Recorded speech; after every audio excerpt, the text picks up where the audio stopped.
Hello दोस्तों, welcome to और प्यारा सा चैनल। और आज हम डिस्कस करने वाले हैं एक बहुत ही इंपॉर्टेंट टॉपिक के बारे में। मेरे साथ हैं अनुराग पारिक सर, आपके सबके चहेते, आप सभी लोग इनसे इंट्रोड्यूस हो चुके हैं।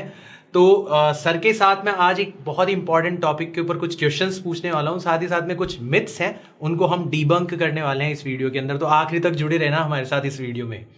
तो सर, आज का जो टॉपिक है ना अपने डिस्कशन का, उसमें हम लोग ये डिस्कस करने वाले हैं कि क्लास 10th के बाद में जब बच्चा 11th के अंदर मूव करता है तो उसके सामने एक बहुत बड़ा लाइफ का डिसीजन होता है कि हमें कौन सी स्ट्रीम चूज करनी चाहिए, क्योंकि उसकी पूरी जिंदगी जो है आगे की वो इस डिसीजन के ऊपर टिकी हुई है।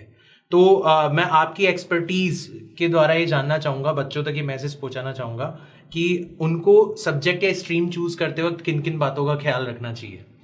सब्जेक्ट में तो बेटा सबसे पहली चीज तो इंटरेस्ट जो आपको देखना होता है आपका, और उसके बाद आता है साइंस। क्योंकि साइंस अगर हम लेंगे तो इंटेलिजेंस डेवलप होगी, एटलीस्ट पढ़ने की आदत आएगी, और पढ़ने की आदत आएगी तो हम किसी भी फील्ड में काम कर पाएंगे। जैसे साइंस में थोड़ा सा लेबर ज़्यादा करना पड़ता है, जानते हो आप।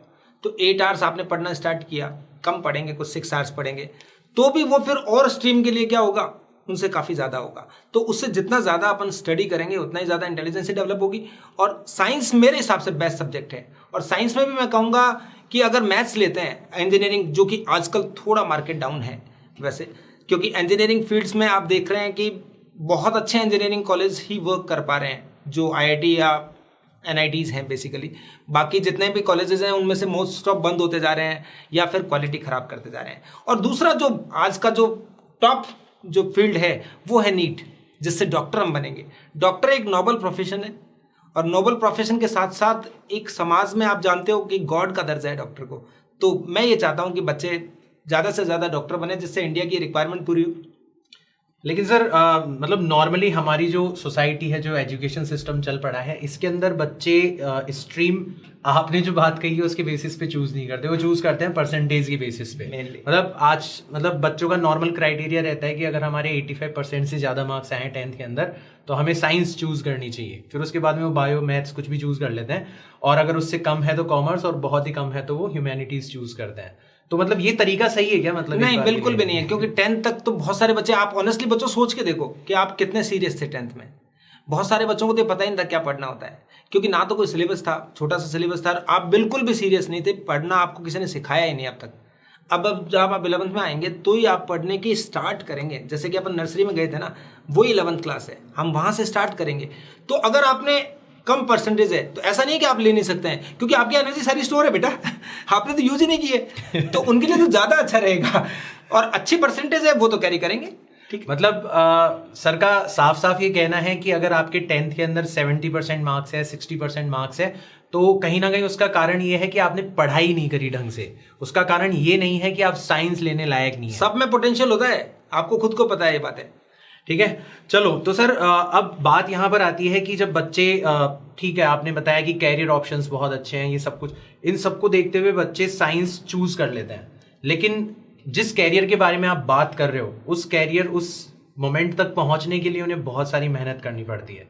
जैसे अगर उन्हें मेडिकल कॉलेज के अंदर एंट्रेंस पाना है तो उन्हें फिर एक एग्जाम देना पड़ेगा। तो उस एग्जाम के बारे में मैं चाहूंगा कि आप बच्चों को थोड़ा बहुत कुछ बताएं। बिल्कुल बच्चों, जैसे आपने 11th में बेटा आपने बायोलॉजी ले ली, ठीक है, तो बायो में हम अभी स्कूल लेवल पे पढ़ाई कर रहे हैं 11th की। 11th और 12th बहुत अच्छे से हम करेंगे, बेसिक्स बहुत अच्छे रखेंगे, फंडामेंटल स्ट्रॉन्ग करेंगे। आफ्टर दैट 12th के जस्ट बाद, जैसे 12th का एग्जाम आपका जनरली मार्च में होता है, तो उसके बाद मई में 1 और 2 मंथ के बीच में, इस बार थोड़ा डिले हो रहा है due to some indispensable reason, तो वो तो आप जानते हैं सब। लेकिन बच्चे, जब अपन नीट का जो एग्जाम होगा वो हमें देना पड़ेगा, और उससे हमें डिसाइड होगा उसके मार्क्स से, कट ऑफ से। और आजकल तो बच्चों एक और बढ़िया काम कर दिया गया, ऑल इंडिया एक ही टेस्ट है नीट, जिससे कि एम्स, जिपमार, जितने भी कॉलेजेस थे ऑल ओवर इंडिया, सबका एडमिशन नीट के थ्रू होता है। तो नीट के लिए हमें काम करना है। तो नीट आपको बता दूंगा मैं आपको किस तरह से। और कुछ बात बताइए। मतलब हाँ, जैसे सर अभी जो हमारी ऑडियंस है, जो मोस्ट प्रोबेबली इस वीडियो को देख रही है, ये वो बच्चे हैं जो कि साइंस ऑलरेडी ऑप्ट कर चुके हैं। ओके। और ऑब्वियसली वो जानना चाहेंगे, और आपके थ्रू जानना चाहेंगे कि उनको नीट के लिए किस किस तरीके से तैयारी करनी चाहिए अभी से। बट उससे पहले मेरा एक बहुत ही छोटा सा क्वेश्चन है। ये एक मिथ है जो कि हमारे समाज के अंदर फैला हुआ है कि अगर आपने साइंस ले ली तो ऐसा माना जाता है कि आपको ट्यूशंस ज्वाइन करना पड़ेगा, आपको इवनिंग क्लासेस ज्वाइन करनी पड़ेगी, आपको एक्स्ट्रा आवर्स पुट करने पड़ेंगे स्कूल के अलावा, और कहीं ना कहीं बच्चा बहुत कुछ इसी में उलझा रहता है और सेल्फ स्टडी नहीं कर पाता। तो सेल्फ स्टडी की क्या इंपॉर्टेंस है और इस मिथ को हम किस तरीके से बच्चों के सामने डिबंक कर सकते हैं? देखो बच्चों, सेल्फ स्टडी तो की पॉइंट है, वो तो करना ही करना है। लेकिन क्या होता है साइंस में, जैसे ये कहा गया है कि आपको एक्स्ट्रा रिक्वायरमेंट होती है, तो बेसिकली ये कुछ हद तक सही भी है, क्योंकि कुछ जगह पे स्कूल्स में प्रॉपरली आपको एनवायरनमेंट नहीं मिल पाता है, कुछ कंटेंट नहीं मिल पाता है, तो आपको एक प्रॉपर कंटेंट रिक्वायर्ड होता है जो हमें चाहिए होता है। प्लस हमें सेल्फ स्टडी करने के लिए एटलीस्ट ये सीखना होता है कि क्या हमें पढ़ना है। समझ रहे हैं ना बेटा, कि हमें ये क्या पढ़ना है, कोई ये तो प्रोवाइड करे हमें ये पढ़ना है, ताकि हम उसको अच्छे से कर पाएंगे। तो उसके लिए एक आपको गाइडेंस प्रॉपर चाहिएगी। लेकिन पहले क्या होता था, पहले ऑफलाइन कोचिंग चलती थी बहुत सारी, अभी कोरोना सिचुएशन से जस्ट पहले की बात कर रहा हूं, और बड़े बड़े टाइकून एक तरह से पूरे मार्केट को कैप्चर कर रखा था उन्होंने, अपने फुल पेज एड देकर वो एक दिखाना चाहते थे, बच्चे के माइंड को उन्होंने एक तरह से कैप्चर कर लिया था। लेकिन उससे क्या होता था, टाइम बहुत ज्यादा वेस्ट होता था। अब आप जानते हैं 10% पे रह जाएगा ऑफलाइन कोचिंग अब, ठीक है ना। लेकिन अब ऑनलाइन कोचिंग आ गई है, तो ऑनलाइन में क्या बेनिफिट है, ऑनलाइन में ये बेनिफिट, आप घर बैठे बेटा क्या कर सकते हो, सारी प्रिपरेशन कर सकते हो। उससे क्या होगा, फूड क्वालिटी आपकी घर में है, आप कहीं, आपको कहीं और शहर नहीं जाना पड़ रहा है, तो आपको अच्छा खाना मिल रहा है घर पे, प्लस बाहर नहीं जा रहे हैं तो आपका टाइम वेस्ट नहीं हो रहा है। तो वो अब आपको चूज करना है कि कहां पर बेस्ट कंटेंट आपको मिलने वाला है, और वो आपको घर पे मिलेगा। उस कंटेंट को प्रॉपरली आपको जमाना पड़ेगा और उसको स्टार्ट करना पड़ेगा, ठीक है बच्चों। तो बेसिकली मतलब सर का जो मैसेज है बच्चों आपके लिए वो ये है कि किसी भी तरीके से आपको किसी भी बड़े कोचिंग ब्रांड को ज्वाइन करना ज़रूरी नहीं है अगर आप अच्छा कैरियर ऑप्शन अपने लिए चूज़ करना चाहते हैं, क्योंकि आपके पास में अभी इस टाइम पर इतने ज़्यादा अफोर्डेबल सोर्सेज अवेलेबल हैं कि आप अगर उनमें से किसी को चूज करते हैं तो भी आप आसानी से अपने सपनों को रियलिटी के अंदर कन्वर्ट कर सकते हैं। प्लस सबसे बड़ी सुभाष एक बात है कि जो बड़े कोचिंग चल रहे थे, जो सो कॉल्ड बड़े थे, मतलब अब तो नहीं है कोई भी, लेकिन उनका क्या था, फीस स्ट्रक्चर इतना हाई था कि आज एक एक कोर्सेज की फीस 1.5 लाख 2-2 लाख रुपए ले रहे थे वो लोग। प्लस साथ में क्या चल रहा था, हॉस्टल्स, हर एक जगह पे एक पूरा बच्चे को मतलब घेर रखा था उन्होंने, और एक घटिया क्वालिटी का खाना, घटिया जगह, कम से कम बच्चे को मतलब बेसिक थिंग से प्रोवाइड नहीं कर पा रहे थे, तो उन सब में उलझ के रह जाता था बच्चा। प्लस घर से बाहर आ गया तो उसका कंट्रोल भी क्या होता था, पेरेंटल कंट्रोल कम हो गया, तो बच्चा भी क्या होता, आप छोटे हो अभी आपको पता ही नहीं क्या अच्छा बुरा है, तो आप बाहर जाके उन सब चीज़ों को जल्दी समझ नहीं पाते थे, इतने में आपका समय 2 साल हो जाता था, फिर आपका नीट आ जाता था, तो उसमें हमें फिर ये होता था कि हम वापस से ड्रॉप करो। तो ये कुछ अब नहीं करना है, अब हमें 11th से ही तैयार कर लेना है कि हमें कौन सा प्लेटफॉर्म चूज करना है, कहाँ पर अच्छे टीचर्स हैं, बस वहाँ उनको फॉलो करना है ताकि अपना आसान हो जाए रास्ता। तो सर यहाँ से ये जो नेक्स्ट फोटो है, ये मतलब ये जो नेक्स्ट स्लाइड है, ये एक बहुत ही सही सिचुएशन को रिप्रेजेंट कर रही है और उसके बारे में बात करना चाहूंगा। आई होप ये सवाल आपके लिए बहुत ही मुश्किल हो आंसर करना, कि आपने बड़ी आसानी से ये तो बोल दिया कि साइंस अगर आपने ले ली तो आपको कुछ एक्स्ट्रा एफर्ट्स लगाने पड़ेंगे, प्रॉपर गाइडेंस चाहिए होगा। लेकिन आज भी हमारे इंडिया की हालत ऐसी है कि बहुत सारे बच्चों के पास में इवन बेटर स्कूल एजुकेशन भी अवेलेबल नहीं है। वो ऐसी जगहों पर रहते हैं जहां पर उनके पास में किसी भी तरीके से, मतलब अगर वो पैसे देके ट्यूशन ज्वाइन करके भी टीचर्स को ज्वाइन करना चाहे तो भी अच्छे टीचर्स अवेलेबल नहीं है। और आप जैसे जो अच्छे टीचर्स हैं वो नॉर्मली बड़े सिटीज के अंदर पढ़ाते हैं, तो आपकी पहुंच उन बच्चों तक किस तरीके से? अब तो हो गया है ना, अब तो आप ऑनलाइन, जैसे अपना प्लेटफॉर्म है, जैसे प्रेप ऑनलाइन है, उस तरह से आपको क्लिक करना है, जियो ने सब जगह पहुंचाई दिया है सब कुछ, ठीक है, डिजिटल सब कुछ हो गया है, तो सब चीज आपके हाथ में है। अब ऐसा कोई बच्चा नहीं है जो कि गैजेट फ्रेंडली नहीं हो। तो आजकल तो बच्चे कुछ करना ही नहीं है, आजकल तो टाइप करना है खाली, नेम, जैसे आपने टाइप किया नेम टाइप करते ही सब कुछ आ गया। आप जिस टीचर से पढ़ना चाहेंगे वो आपके सामने अवेलेबल होगा, कोई प्रॉब्लम ही नहीं आएगी। और ये जो मेन जो समस्या दिख रही है, देखिए इस बच्चे की हालत देखिए, ये इतनी बड़ी बड़ी बुक्स, ये है 10th और 11th और नीट का डिफरेंस बच्चों।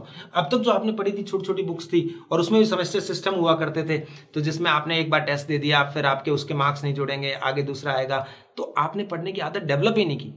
अब हमें इन बुक्स को लेकर डेवलप करनी है, तो एक अच्छा स्टडी मटेरियल और अच्छे कंटेंट वाला टीचर आपके साथ चाहिए, बस जिससे कि आपका सफर बहुत इजी हो जाए। तो सर एक और ऐसा क्वेश्चन है जो कि मतलब मैं अगर बच्चों के माइंडसेट पर जाकर देखूं तो मुझे बहुत ही ज्यादा पॉपुलरली दिखाई देता है ये बच्चों के दिमाग में, कि हमने 10th बोर्ड दी है और ऑलरेडी 10th बोर्ड का हमारे ऊपर बहुत प्रेशर था, अब हम उसको पास करके 11th में आ गए और अब हम थोड़ी सी मौज मस्ती करना चाहते हैं, और 11th से ही आप हमें बोल रहे हो कि आपको 11th से ही पढ़ना पड़ेगा अगर नीट जैसा एग्जाम क्रैक करना है तो 11th की जो इंपॉर्टेंस है क्यों है, मतलब हमें तो बोर्ड 12th में जाके देनी है, तो हम 11th के अंदर क्यों सीरियसली पढ़ाई करें? ये बहुत अच्छा क्वेश्चन है। इस क्वेश्चन का जवाब सुने बगैर आप बहुत सारों का फ्यूचर खराब हो सकता था, क्योंकि आपने अगर ये नहीं सुना तो फिर आपको लगेगा कि भाई 12th में ही पढ़ लेंगे, बोर्ड में जनरली यही बच्चे करते हैं। लेकिन मैं आपको बता दूं, नीट या किसी भी कॉम्पिटिटिव एग्जाम का 55% फंडामेंटल बेस्ड होता है, जो 11 से आता है हमेशा। आप कहीं से भी पता करिए, कोई रिसर्च देखिए, आप हमेशा 55% एटलीस्ट 11 से आएगा। और 55% मत समझिए उसे, क्योंकि सारे बेसिक, सारे फंडामेंटल्स हमें यहाँ सीखने हैं। आफ्टर दैट उसे 12th में अपग्रेड करना है। और आप चाहते हो कि 1 साल तो अपन पूरा आनंद लें और उसके बाद 12th में आने के बाद हम कोई चमत्कार की उम्मीद करें, तो बेटा मिरेकल्स तो होते नहीं ना। तो हमें स्टडी को अभी से बनाएंगे तो हमें कम पढ़ना पड़ेगा। जैसे कंसिस्टेंटली अगर आप पढ़ते हैं तो 4 to 5 आवर्स की स्टडी आपकी स्कूल्स टाइम के अलावा बहुत होती है। लेकिन अगर आप 12th में जागेंगे या उसके बाद जागेंगे तो फिर आपको कोई बताएगा कि आपको 10 आवर्स पढ़ना पड़ेगा, 11 आवर पढ़ना पड़ेगा, और कभी भी ज़्यादा आवर्स पढ़ना इफेक्टिव नहीं होता है। ठीक है, तो अभी आप सब कुछ करिए, 2 घंटे का एक स्लॉट लीजिए, 2 घंटे स्टडी की आपने, फिर आपके जो मनपसंद गेम है या टीवी है आप देखिए, कोई प्रॉब्लम नहीं है, आप सब चीज़ों को करिए बेटा। लेकिन इफेक्टिवली 4 to 5 आवर्स या मैक्सिमम 6 आवर्स आप निकालिए, जो कि आप अपने करियर के लिए दे पाएं। बस ये देखना है। सर एक और बहुत ही बड़ा सवाल है, मतलब ये इसी मुद्दे पे है, 11th क्लास के मुद्दे पर, कि जब बच्चा 10th से 11th क्लास में आता है तो जनरली ये देखा गया है कि उसको बहुत ही ज्यादा डिफिकल्टी होती है, खासकर फिजिक्स और केमिस्ट्री, इन दोनों सब्जेक्ट्स के अंदर। तो ये डिफिकल्टी क्यों फेस करता है बच्चा नॉर्मली? क्योंकि मैंने खुद ने देखा है कि जिस बच्चे के 10th में 90% से भी ज्यादा मार्क्स है, वो 11th क्लास के अंदर आते ही फर्स्ट और सेकंड यूनिट टेस्ट के अंदर नॉर्मली फेल हो जाते हैं। तो इतनी ज्यादा, मतलब क्या बहुत बड़ा गैप है 10th से 11th क्लास में आने पर, या फिर सब्जेक्ट को पढ़ने का तरीका जो है वो बहुत ही ज्यादा चेंज हो जाता है 11th क्लास में आने के बाद?